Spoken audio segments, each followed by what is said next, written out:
pues aquí estamos un día más con todos ustedes en esta sintonía de Radio Realejo, en este espacio de Tanemir Canario, hablando de patrimonio, hablando de cultura. Porque cuando uno habla de patrimonio no solamente habla de piedras y de maderas y de tejas, habla de muchas más cosas, oiga, de fe, de tradición, también de personas, en definitiva, ¿qué es lo que hace? Siempre antes de la construcción está alguien que lo hizo. Juan Manuel Reyes Cornejo desde hace ya muchos años viene pues bregando con nosotros en ese apartado necesario de nuestra situación como canarios, no hay duda. Y bueno, hoy lo tenemos nuevamente con nosotros. Buenas tardes. Buenas tardes, Isidro, buenas tardes a todos los oyentes. Sí, efectivamente existe también un patrimonio intangible que no es la piedra, ni es la madera, ni es lo que podemos ver en nuestra arquitectura o en el patrimonio mueble de nuestras iglesias y de nuestro, que desgraciadamente pues casi hasta el siglo XX casi todo el patrimonio viene a estar relacionado con el tema religioso, pero que está ahí y que también hay que, por supuesto, que tratarlo, y eso es parte de nuestra idiosincrasia y de la etnografía que nos da la identidad, esa identidad canaria que tú me estabas hablando antes fuera de micrófono. Bueno, nosotros hemos estado hablando estos días de, fíjense ustedes, la tradición de San Juan. La verdad es que nos quedamos un poco compungidos porque, hombre, también están las restricciones de no hacer era solamente para las zonas de medianía, pero afectó mucho y la gente como que no se metió en el papel. Y bueno, también teníamos la Orotava con sus fiestas. También hubo mucha saturación, Isidro, sí, de fiestas que concurrieron a la vez, y entonces la gente se tuvo que repartir, y después hay gente que también está todavía temerosa porque obviamente también está entre nosotros. Que me dijeron que el Puerto de la Cruz tuvo Tigaray sí, abajo. Sí. No, las fiestas han tenido un buen desarrollo. Quizás las únicas incidencias, sí, alguna llovizna en la Orotava que afectó a la subida del Santo y por último, menos mal que fue al final cuando ya los santos estaban entrando de la romería, pero y bueno, y que algunos actos se han desplazado, como el concierto de los abandeños de la Escalera, que es para este próximo martes, y hoy también creo que tienen algo relacionado con el folclore previsto, y que de alguna manera se ha tenido que resubicar por algunas lloviznitas que ha habido porque el tiempo está también un poquito extraño, ¿verdad?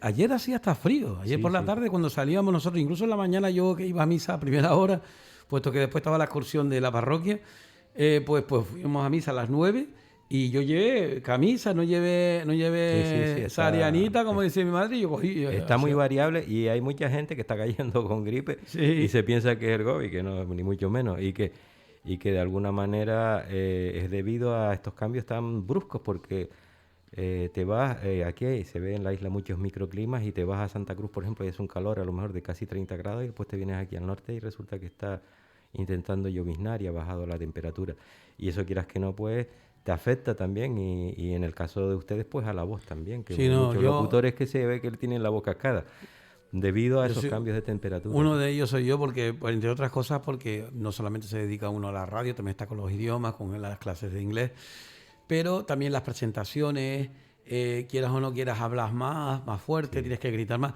Y después lo que dices tú es el clima y esto. La mascarilla nos previene, es por norma. Estamos Juan Manuel y yo ahora cumpliendo con la normativa, obviamente en interiores, a tenor de lo que nos dice la mutua en cuanto a esta radio se refiere, y sobre todo a este estudio pequeño, ¿no? Pero lo cierto es que, por un lado, pero a mí me afecta, ¿no? A las personas. Afecta mucho porque te estás tragando todo lo que tú sales, y la calidad de las cuerdas vocales, de la respiración. El aire no entra viciado con parte de lo que ya has respirado y que has desechado, y eso, quieras que no, te afecta. Bueno, tenemos abierto ahí. Y sobre todo a las personas si hay ruidos, disculpen, que tienen alguna enfermedad. Bueno, pues volviendo al tema de, hombre, yo creo que haciendo un poco de recuento, ¿no? de estas fiestas que hemos tenido ahora, creo que se han recuperado bastante bien para haber tenido un parón de casi 2 años, ¿verdad? Y en el caso de la Orotava, pues fue todo muy espléndido. La verdad que la alfombra sorprendió mucho. Sí, me gustó mucho. Después también este año se introdujeron unas nuevas novedades, como fue hacer una especie de fachadas, hacer una especie de altares que en un principio se han hecho en recortados y pintados, pero que la Orotava tiene también patrimonio que lo puede exponer, y como puede ser Sevilla, ¿no? Que es una costumbre el tema de los altares, porque hay que decir que el Corpus aquí llegó a ser como en Sevilla lo llaman la fiesta principal, o sea que la Semana Santa ya de alguna manera lo ha eclipsado, pero aquí en Canarias, también poco después de la conquista, empezó siendo la principal fiesta, incluso en la que se peleaban las dos parroquias de la capitalidad, que era La Laguna, que era Nuestra Señora de la Antigua, o la actual Concesión, y Nuestra Señora de los Remedios, por la celebración de ese corpus, y que incluso tenemos el precedente de una custodia en madera policromada, que fue con los primeros corpus que se celebraron. Y esa se conserva, ¿no? Se conserva en La Laguna. En La Laguna, yo ¿no? te mandé una foto, sí. Sí, cierto, cierto. Y se conserva. Y bueno, era un corpus no con ese aspecto antropológico de las flores, de ese arte efímero, sino que más bien era una especie de desfile interminable, como lo podemos ver hoy en Sevilla o en Toledo o en Granada, en el que participaban todos los gremios. En este caso ya se está limitando en la modernidad a las cofradías y demás. Y después había una serie de representaciones que surgieron después precisamente de esa contrarreforma y del Concilio de Trento, en cuanto a representaciones del maligno, con el tema de la tarasca, que incluso La Laguna en algunos años antes de la pandemia hizo intentos de recuperar esta tradición, que después, como bien todos sabemos, en el siglo XIX se vio un poco eclipsada por el tema de esas alfombras de flores, y que pasados 100 años de esos 175 años que estamos conmemorando ahora en la Orotava, por ejemplo, en las que la familia Monteverde trajo esa costumbre, se empezaron a generalizar en varios municipios. Está La Laguna, está Tacoronte, alguna alfombra se hace también por Weimar, y quieras que no, pues le cambió. Ya esto se basó más, fue en intentar repotenciar una fiesta que se había ido de alguna manera diluyendo con el resto de las festividades,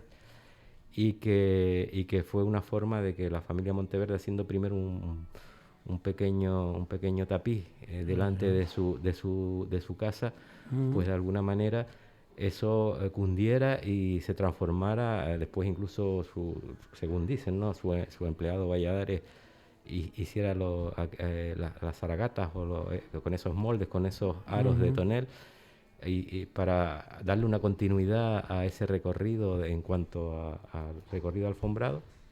Y bueno, para haber pasado 2 años de parón y de que incluso han desaparecido de la villa más de 30, creo que eran 30 personas que han fallecido con el tema del COVID, pues esto ha seguido adelante, y no solo ha seguido adelante, sino se ve que hay unos jóvenes que lo quieren potenciar, y de hecho, ya te decía, se podía observar.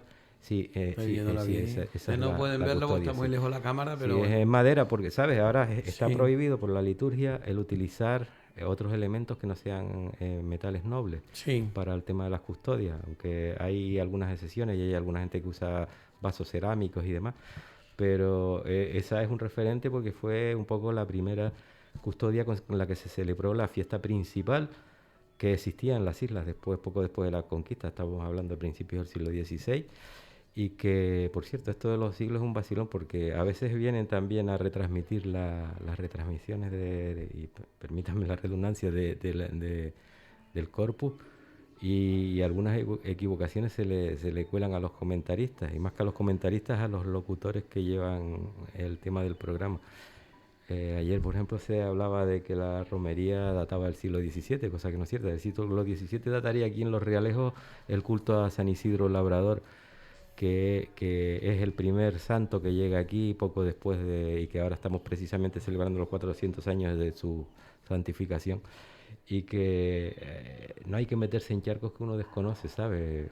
Por lo menos para no crear... Hay mucho desconocimiento, Sí. Juanma, es decir, en términos generales, Sí. es decir, hay gente que habla y tiene un conocimiento bastante preciso de lo que está diciendo, pero hay algunas personas que igual, en patrimonio me refiero, no en otras áreas, ¿no? Sí, no, y sobre todo cuando vienen medios así del área metropolitana a retransmitir nuestras fiestas y tal, vienen un poco, yo entiendo, ¿no? Son locutores que salen a diario a lo mejor en los programas de noticias o de tal, y entonces se crean un cierto gallego, que tienen programas que tienen una audiencia bastante considerable, y vienen aquí un poco a pontificar y oye, hay que estar actualizados también, porque muchas veces incluso aquellas cosas que ellos leen en determinadas ediciones que son ya antiguas, pues se ha modificado, y hay otras líneas de investigación, y hay que ir por ahí.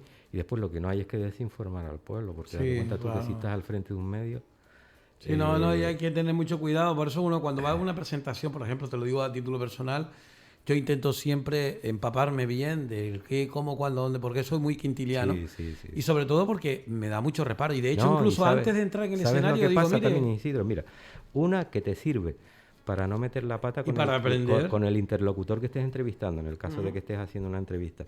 Y otra que te sirve también de cajón desastre para, en un momento determinado, tú sabes que estás en directo y te puede surgir cualquier incidente o cualquier eventualidad que te quede, se te rompa la escaleta, se te rompa el guión que tienes, y eso te sirve para rellenar un momento y estás ilustrando a la gente también. Sí. Es una doble función, ¿entiendes? Y además a mí me da mucha pena porque hay algunos profesionales, colegas tuyos, que se ve que tienen un desconocimiento absoluto y después hacen unas preguntas a especialistas.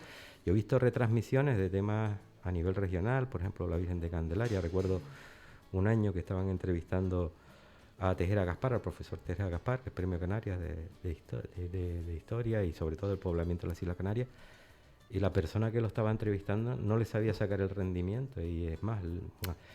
hacía una pregunta por un lado, después estaba salto de mata de alguna manera. Sí. Y no solo eso, sino que interrumpes incluso la exposición de él, porque le estás preguntando por cosas que a ti te pueden llamar a la curiosidad, pero claro, si tu nivel de conocimientos es muy bajo en esa materia, lo que haces es perjudicar. Pues mira, con más de 30 años de experiencia en los escenarios, no solamente en los medios, sino en los escenarios, te puedo decir una cosa. Solamente hubo una vez alguien que me llegó y me dijo, mire, usted va a decir esto, esto y esto. No quiero que me diga esto, no quiero que me diga lo otro y tal. Y cuando se terminó le digo, mire, hablé con la productora porque si no yo no presento. Sí. Y me dice, ¿por qué? Le digo, porque usted me está diciendo que yo salga a hacer algo que yo no sé hacer. Sí. ¿Cómo? No, yo no sé hacer eso, lo que usted dice. A mí nadie me pone una mano por detrás para decir lo que yo diga. Además, lo que usted diciendo ni siquiera tiene razón de ser. Estamos hablando de una fiesta que tiene unas características etnográficas, culturales y que yo no puedo soslayar ni quitar. Yo no digo que me voy a enrollar. ¿Cuánto tiempo? Dígame usted el tiempo que yo dispongo en la presentación y yo me adapto a él. Pero lo que no me puede decir es que usted entre... Solamente quiero que diga, hola, buenas tardes, bienvenido. A continuación le dejamos con el grupo tal, tiene tantos componentes y tal. Para eso no me pagan a mí. Eso lo puede hacer cualquier persona. No, y aparte de eso, Isidro, que si vas a hacer una labor divulgativa, está claro que si tú de alguna manera restringes... es bueno y es una de las cosas que echamos en falta en este programa, que los oyentes te entren, te hagan también preguntas y de alguna manera pues eso satisface la curiosidad de todos y muchas veces, igual que se pueden producir preguntas que por ignorancia no dan con el dedo en la llaga, también es verdad que muchos oyentes también tienen un conocimiento bastante extenso y entonces lo que permite eso es que se explaye la persona y dé a conocer cuestiones que a lo mejor pasan inadvertidas. Es igual que con lo del tema del caché, en el sentido de que, claro, tú tienes ya, después de tanto tiempo, una serie de monumentos por tu trabajo y tú lo que no puedes hacer es reducirlos al mínimo porque es que la fiesta que está al lado te dirá, oye, a ellos sí, a mí no. Pero mira, en eso del caché también te digo una cosa, Isidro, muchas veces nos vamos fuera a buscar a grandes personajes, entrecomillados de alguna manera,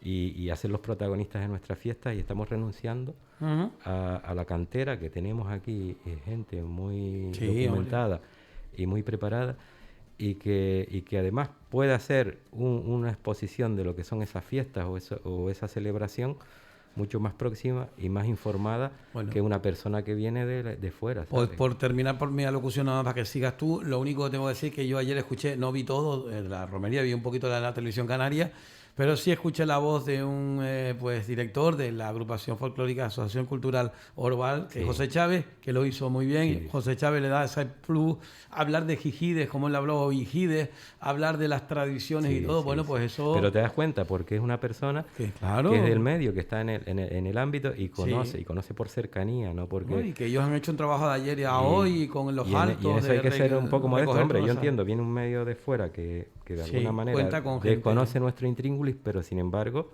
se dota de una persona que es conocedora y que puede satisfacer la curiosidad y puede divulgar. Y sin embargo después no dejan a un premio Canarias que diga nada, como es el caso del artículo que publicó Manuel Lorenzo Pereda en ese caso, que por cierto la gente se cree que la J de Manuel es José y es Manuel Juan.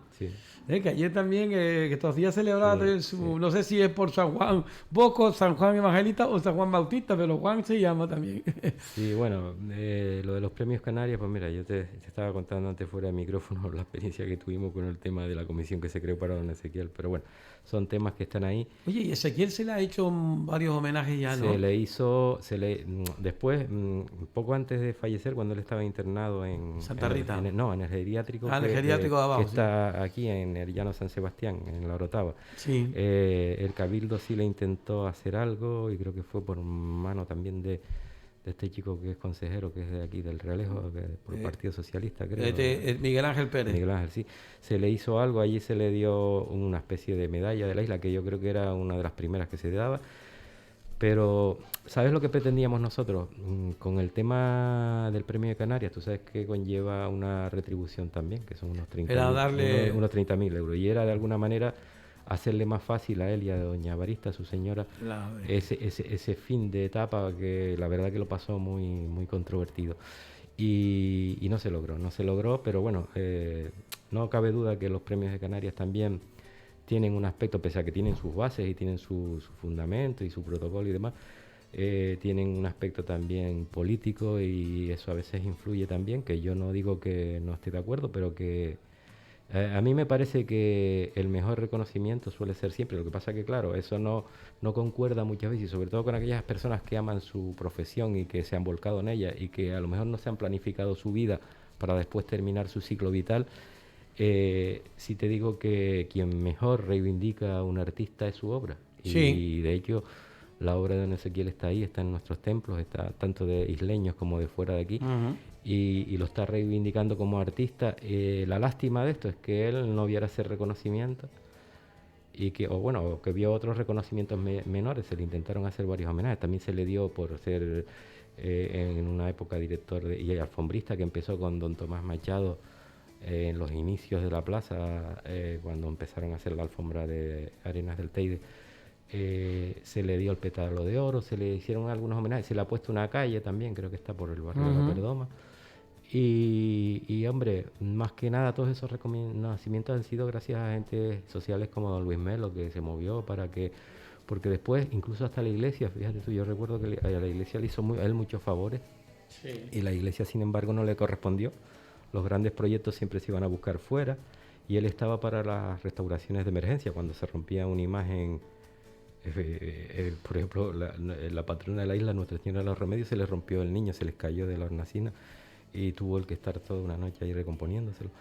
Y eso prácticamente ni lo cobraba muchas veces y no se le reconocía. Y él acabó, desgraciadamente, a él también le hicieron algunos cangos en el ámbito político, porque el Cabildo a finales de la década de los 70, pensando que no estaba titulado, y resulta que estaba titulado por la Escuela Luján Pérez, lo becó para ir eso lo descubrió don Manuel Rodríguez, el historiador de la Orotava.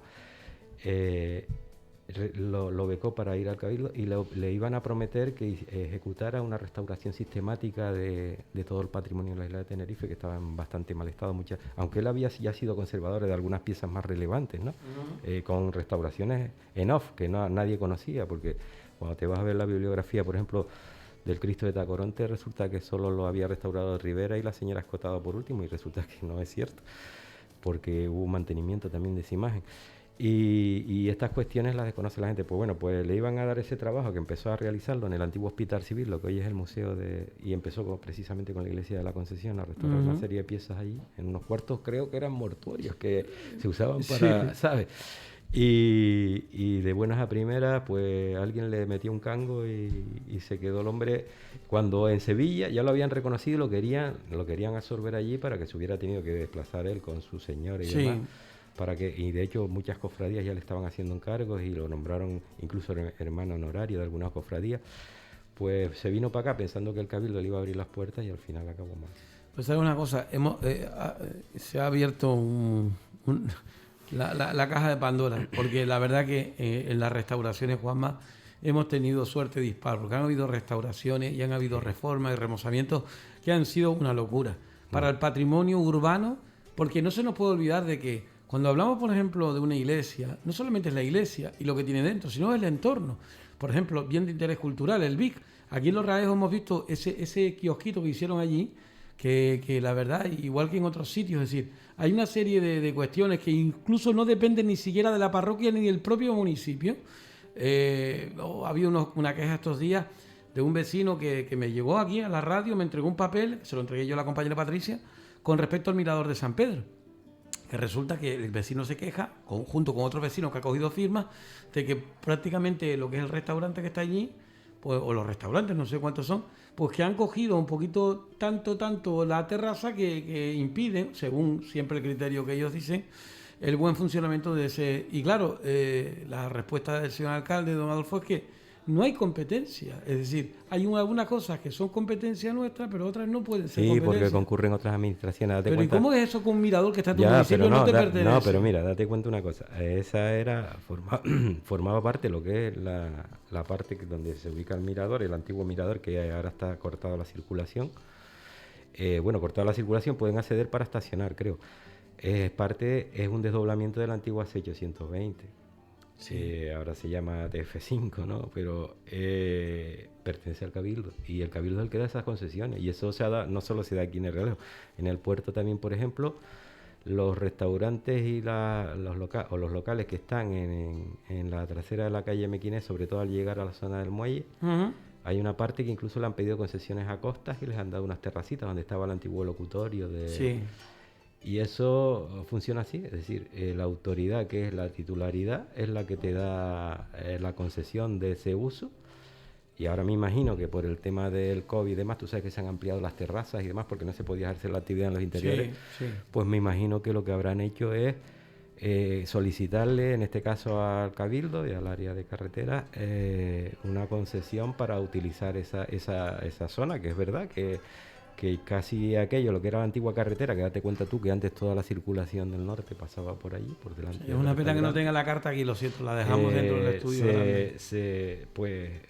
Se diera en concesión. Pero bueno, que es un ejemplo a seguir, es decir, que se da mucho en muchas zonas de la isla. Es decir, ha habido buenos y malos. No, y que cuando concurren varias administraciones, y ya te digo, no suelen mandar de a Pilatos y decir, no, esto no es mi competencia, es de la otra, y claro, el ciudadano muchas veces no está al cabo tampoco de saber quien pierde el pueblo. ¿Quién es la titularidad? Yo en estos casos lo que aconsejo, porque se utilice el teléfono único de emergencia, que es el 112, para que eso lo derive, esa queja la derive al cuerpo competente que haga las indagaciones, y entonces ya eso da lugar a la apertura de un expediente en la correspondiente administración, porque después eso está descentralizado y se remite y se soluciona ese problema. Si, como dice este señor, pues efectivamente hay una servidumbre allí que se ve afectada por este uso o instalación, ¿verdad? Yo por lo menos opino que con mucho cuidado, porque la ermita de San Pedro está debajo, que ahora estos días va a tener, ya hoy deben estar enramando y demás para San Pedro, pero lo cierto es que tienen que tener, y ese camino antiguo real de los guanches, el pedrado, hay que respetarlo. Pero lo que es en sí el mirador en sí mismo, a lo mejor pienso yo, se puede hacer algo, no sé, eso es cuestión de que haya un diálogo entre el ayuntamiento, el cabildo, la asociación de vecinos, la gente que tiene los negocios, entonces un acuerdo entre todos para que se le dé esa dignidad que deben. Aunque mucha gente me dice, no me toques nada de eso ahí, que lo mejor que le ha pasado a la Costa de los Realejos es que no se haya tocado prácticamente. ¿Sabes lo que pasa, Isidro? Pero hay que conservarla. Que también el abandono, si tú abandonas una cosa, no se conserva. No, y el mantenimiento tiene que estar en la funcionalidad. Y el uso tiene que estar de alguna manera, porque es como, tú tienes una casa y la cierras. O un coche aparcado todo el día y no lo mueves, lo pierdes. Entonces, con esto pasa exactamente lo mismo. Habría que, de alguna manera, lo que habría es que regular y tener, por supuesto, mucho cuidado, porque estamos hablando de un paraje a conservar, como es la Rambla de los Caballos, todas hasta San Juan de la Rambla, que es digno de conservación. Y ahí, mira, hay una papa caliente que es precisamente la TF5 y bueno, y también las desgracias que se han sufrido por el tema de los desprendimientos, que incluso ha puesto en riesgo la vida de las personas, pero que está claro que eso sí, hay que consensuarlo. Estamos hablando de lo mismo que hablábamos antes del PRUC, de las cañadas, que hay que conseguir un consenso entre toda la gente que tiene esa servidumbre y que interviene en ese espacio, que por otro lado debe de ser conservado y que no se puede abandonar, porque de nada vale que tú restaures o arregles y después resulta que te olvidas de mantener, porque se va a deteriorar, obviamente. Entonces es un tema controvertido, pero en el que hay que estar y que a veces yo creo que debiera haber también una cierta independencia a lo que es la protección del patrimonio, porque el patrimonio también se lo hemos dado en delegación a la administración insular del Cabildo, y a veces el Cabildo también juega con otras materias y es difícil ese equilibrio. Bueno, pues se nos ha terminado el tiempo porque podemos seguir hablando de esto. Estamos preparando la programación porque este es el último apartado de esta temporada. Quiero agradecer mucho a Juan Manuel Reyes Cornejo que haya estado con nosotros hablando de estos temas. Yo me quedo sobre todo lo que me dice mucha gente en la calle, Juan Manuel, que te agradece, te felicita, y entre otras cosas me dice: Isidro, es que si no lo hablan ustedes no lo habla nadie.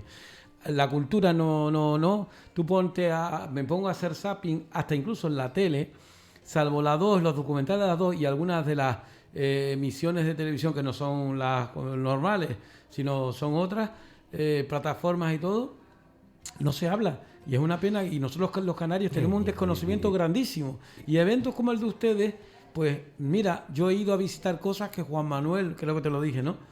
No me acuerdo de qué fiesta fue o qué fue, que ellos fueron a visitar esos sitios, van a ver la imagen, van a ver el balcón van a ver ese entorno natural. Es decir que, bueno, estamos, creo yo, y en este caso asesorados por una persona como tú que tiene ese cariño y ese conocimiento, porque no solamente hay que tener conocimiento, hay que tener cariño y respeto, y eso lo tienes tú. Entonces eso se agradece mucho, ¿eh? No, porque y ¿sabes lo que pasa? Que si tú...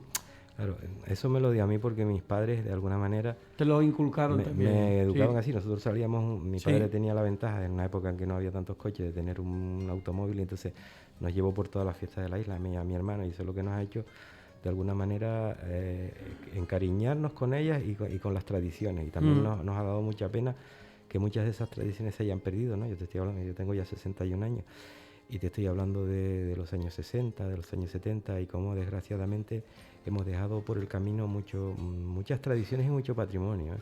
Y después hemos destrozado también un poco la isla en ese sentido, porque yo a veces no sé qué decirte, si prefiero... Hombre, hoy en día tenemos comodidades y está claro que vivimos en una sociedad que todos aparentamos ser ricos, aunque ahora vienen tiempos de vaca flaca, pero también echo de menos ese aspecto humano que tenían las relaciones antiguas, y cómo las fiestas tenían otro carácter de acogida, de familiaridad, de humanidad, que se ha perdido desgraciadamente, claro, y se ha convertido en otra cosa más comercial, más de cara a venderla al turismo. Y de hecho, tú hablabas antes de esos medios que muchas veces no se acercan a las fiestas, y que cuando se acercan a las fiestas lo hacen para entrevistar a los políticos y no precisamente a los protagonistas, no precisamente a los protagonistas de esos actos, que pueden informarnos y que nos pueden dar a entender la importancia que tienen y el sacrificio que se hace para que eso salga adelante, ¿verdad? Y es una verdadera lástima, porque estamos priorizando otros temas como las fiestas de carnaval, que me parece muy bien que el carnaval, pero después también hay que ser un poquito críticos en cuanto a la calidad de esas festividades que hacemos. Y sobre todo porque la fiesta, no hay duda que tiene una base sustancialmente religiosa, social, que tiene mucho que ver con el sustento, con la vida misma, con la lucha diaria de la vida, que hoy en día ha cambiado. Pero los parámetros siguen siendo lo mismo, porque tú tienes que comer todos los días, y no eso solo, sino que ese homenaje, claro. Pero cuando tú ves que no le pones el acento a lo propio, a lo cercano, cuando ya no hay ese, pues claro, lógicamente te preocupa, porque las fiestas son en definitiva el ADN de un pueblo, de sus tradiciones, de lo que viene de antaño. ¿Por qué se celebra esto? ¿Por qué se celebra lo otro? Ya los chicos no saben de lo que va la fiesta, no saben por qué se hace la fiesta, y de cara al futuro vamos a tener una fiesta descafeinada, lo siguiente. Y el respeto, Isidro, el respeto, claro, que ahora resulta que se quiere hacer humor de todo, y se hace humor de nuestros magos, e incluso hay gente que ha hecho ediciones o publicaciones vacilándose del mago, y que me parece una tremenda falta de respeto. Sí. Porque ese hombre a lo mejor no fue a la universidad, pero tiene unos conocimientos y una experiencia. Eso es la ignorancia. Tiene unos conocimientos y una experiencia que no la tienen muchos de los universitarios, ¿sabes? Que presumen de tener un título y que después son incapaces, incluso en sus materias, de acercarse a las fuentes, como pasó con don Ezequiel. Yo, en el taller de Ezequiel iba un montón de gente. Mira, iban curas, iban médicos, iban cirujanos a los que él les sacaba para de alguna manera reproducir en la madera y en la policromía, no solo las manos, sino esas heridas, esas tumefacciones, pero escasamente vi allí profesores de historia del arte titulados, doctores, no iban por el taller. Sí. Es decir, eso se lo han perdido. Y ahora están locos buscando información sobre eso. Muy bien, pues con Juanma seguiremos hablando. Estamos preparando, como digo, también la etapa de verano estival, en la mañana en directo en agosto, que queremos, yo voy a brindarle, ya he hablado con Juanma, está de acuerdo, quiero hacer una pequeña tertulia, porque a mí me da la impresión de que este tipo de cosas, cuanto más se hable, mejor. Y tener a Juanma a un lado, tener a Melchor pues Castilla, tener a Javier Lima, entre otros, a Germán, a David, son gente que habitualmente colabora con nosotros durante todo el año. Pues tenerlo, si no a todos, en la medida de lo posible, aunque sea uno por teléfono, otros aquí en el estudio, quedaría muy bien. Hablar de nuestro patrimonio, hablar de las cosas que en realidad tenemos cerca y que la veo todos los días. Hay gente que vive enfrente de un monumento histórico artístico y no sabe, no conoce, no lo quiere, no lo siente. Pues nuestro cometido está en que eso, y sobre todo recordar a la gente que lo hizo y que lo ha hecho posible o continuar con él. Y lo que es peor, Isidro, que el modelo económico que tenemos ha dejado a muchos de esos edificios con un valor histórico, como simples fachadas de referente, y que están en estado absoluto de abandono y se están cayendo. Yo recuerdo que Melchor hizo un monográfico, creo que fue un verano, de los Torreones, y yo quisiera que tuvieras cómo están algunos, sobre todo los tipo cuna del Puerto de la Cruz, que se están cayendo a pedazos. Bueno, pues si me permite, si me da ese beneplácito, lo comentaremos, se lo mandamos ya desde aquí, a Melchor especialmente, en principio, y después también, la medida de lo posible, al resto que he dicho, a Germán, a Javier o incluso a David, que si quieran participar con nosotros, así y los que quieran también, porque vamos a estar en directo. No, y sobre todo que participe la gente. Sí, exacto. Para también, de alguna manera, que esa labor divulgativa cuaje y llegue a todo el mundo, ¿verdad? Muy bien, saludos. Ahora sé que te quedas con nosotros un ratito. Vamos a hablar de tradiciones con el amigo Pepe Farray, que hoy viene seguramente cargadito de temas. Un saludo.